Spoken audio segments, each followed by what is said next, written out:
Hinduism is deceit. Controversial comments by Indian politician cause a row. Swami Prasad Maurya, a prominent figure in the left wing Samajwadi Party, stirred a heated debate in India with his controversial remarks about Hinduism, labeling it as a deception and a fraud rather than a religion. During the National Buddhist and Bahujan Rights Conference in New Delhi, Maurya referred to the 1955 Supreme Court judgment asserting, quote, Hinduism is a deceit. In 1955, the Supreme Court said in its orders that Hindu is not a religion but a way of life. It is a conglomeration of more than 200 religions. His statements have incited a widespread reaction. Marwa argued, sorry, I can't pronounce his name, argued that when similar views are expressed by Hindu nationalist figures or by Prime Minister Modi himself, there's no public outcry, but his own remarks have led to nationwide controversy and legal actions. He's had FIRs filed against him for this. That's a police report for people who don't know. He also We have criticized those. the political. We have FIRs filed against us. That's right. Yay! He also criticized the political exploitation of the backward caste community by the upper castes and the subsequent neglect of their needs, including the cancellation of reservations for marginalized groups. Reservations in India refers to a system of affirmative action designed to improve the socio-economic status of historically disadvantaged groups. This incident reflects the complex interplay of religion, politics, and caste dynamics in India, provoking discussions about the interpretation and understanding of Hinduism in modern society. So, let me give a little bit of background of this. So, this is like a guy from a left wing socialist party, and he was commenting at a conference for Buddhists and Bahujans. So, largely kind of in the vein of like the lower caste community, Buddhist probably being of the Ambedkarite tradition. And what he was saying is that Hinduism is a fraud and that it is used by many people to get money, and it's used as a lifestyle and like a job for people. And his argument, and I have more comments of his if we want to dig into those, is basically that the and this is where I agree with him. Like the Hindu nationalist project uses Hinduism as a single group, as a monolith for political expediency for themselves to basically say, hey, look, we're all Hindu, we're all together, and we're threatened. And so we need to join forces together and be strong. And then he argues that when they gain power from bringing people together under this actually Western umbrella of a single Hinduism, like this is not a thing that existed before there was Western influence on the continent. Um, then once they've come into power under saying, "Oh, we're all one, let's get together," then the people in power go ahead and take up policies that end up hurting the most oppressed people and the people that have been historically oppressed by certain dominant interpretations of quote unquote Hinduism. So his main contention is essentially the is Brahmanism, basically saying Hinduism as a single idea is a fraud. It is a project of Brahmanism. This is something that's been sold to us, and they just use us as a single entity to get political power, and then they betray us when they have the power. That's kind of his argument, and so that's what he means when he's saying that Hindu religion is a fraud. And he's saying, what's so controversial about me saying that it's a fraud when the Supreme Court itself has ruled that it's not a religion, it's a way of life. When the RSS says that this is not a religion, it's a way of life. When Modi says that it's not a religion, it's a way of life. Why is it so wrong when I say that then?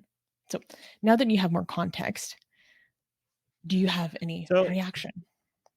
so he's not saying I'm anti-Hinduism. He's just saying there's no one. This is just a mix of a whole bunch of different ideas that has been stamped. It's kind of like a box of many different items that are different from each other, and you just put the label Hinduism on it. That's what he's kind of saying. I mean, that's what I also I took a course on Hinduism, and that's what the professor said as well. So Yeah, it's about literally true. Hinduism, Like, when the Western yes, forces came into the subcontinent, they're like, "Well, this is very different, and they're all south right, of the Indus River, so we're gonna call them Indus, Hindus." yeah, But yeah, but really, he's they're obviously very different practices. But okay, but you don't get now. Okay, so if you're a Hindu and you hear his explanation, maybe now you're gonna get less offended. But to be fair to the people who are getting offended, which I never thought I would say that ever, um, you don't get that message from that from that phrase. Hinduism is a deceit, right? Right? You know. It's kinda like saying, "Oh, you killed your wife." Like, "No, I didn't. I meant with love." Like, that's what I meant. Like, "Okay." Like, what do you what like, I don't know, like, Killing her with it's kindness. kinda with kindness. Yeah, like, it's kinda like it's like, "You we know what you're doing here." He's using a phrasing that is gonna get the attention. I'm like, "No, but that's not what I mean." Yeah. So, for example, here's a quote that gets more at what he's getting at. Brahmins, Right. Kshatriyas, and Vaishyas together make up 8% of the population. These 8% cannot form a government on their own. These have exploited the backward classes and this refers to the otherwise backward castes, the tribals, the Dalits, etc. These have exploited the backward classes and formed the government in the name of Hindu. For the purposes of votes, we are Hindu. After forming the government, we are no longer Hindus. If that had been the case, they would have never canceled reservations for scheduled castes, scheduled tribes, or backward castes. And this is an argument like and Bedkar, you know, going back before India was its own nation, made these same comments, Mm, basically saying like when Hindus are among other religions, suddenly we're Hindu. But when it's Hindus amongst each other, no one is going to oppress us more than other Hindus. We are mostly oppressed by other Hindus. mm, And they're actually, you know how we get frustrated with people saying that caste is a completely like Western British invention because we believe that's ahistorical. What I think can give some credence is that when the British began to have influence over the continent, they're like, oh, well, how are we going to give laws to all these different people? So we give the Muslims Muslim law, we give the Christians Christian law, but what do we give the Hindus? Well, we don't know that much mm, about them. So we're going to give them the Manusmriti.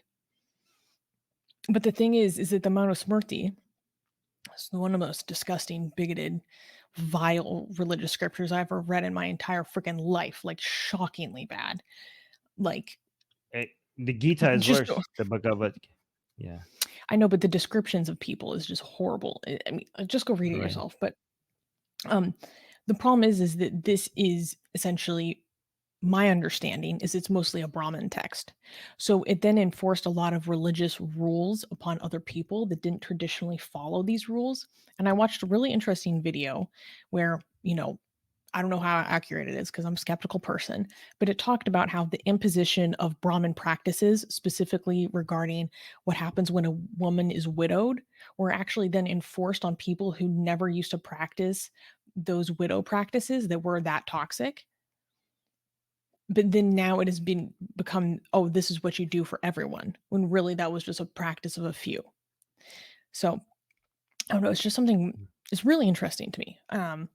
But this follows in line with other socialist traditions in India of blaspheming and rejecting Hinduism as a form of social injustice, as a Right. perpetuator of social justice, I should say, in line with Periyar, in line with Ambedkar, etc. So it follows within an Indian political tradition. Interesting. All right. Let's do the super chats and go to the next news because the next news is very interesting. It has the next title starts with the word lesbian, so I'm already very eager to get to the next news. So let's start with the super Stupid. chats and then move on. Gasian American gave us 2 super chats. Thank you, Gasian. Saying, trying to be a civic nationalist, but I'm very frustrated by the Electoral College. Well, to me, these things are not mutually exclusive. I think you are a good civic nationalist if you're critical and frustrated with the state of your own country, frankly. Yeah, that's completely goes in line with being a civic nationalist because your frustration is part of being a nationalist Sounds because you like you're want doing a good better. job, babe. You're doing a good job, Yeah, babe. yeah. And Exactly. give us another super chat saying standardizing versus pluralizing. It has been a struggle across borders. Taoism is specifically Huang Lao Taoism, the path of the Yellow Emperor and Lao Tzu. Okay, so I think you mean both. Okay, that makes sense to me. Do you know who makes the most amazing, gorgeous, and other adjectives that I can't use here on YouTube? Blasphemous art ever? We do! And for some reason, we are giving it away for free. Download them now using the link in the description before we change our mind.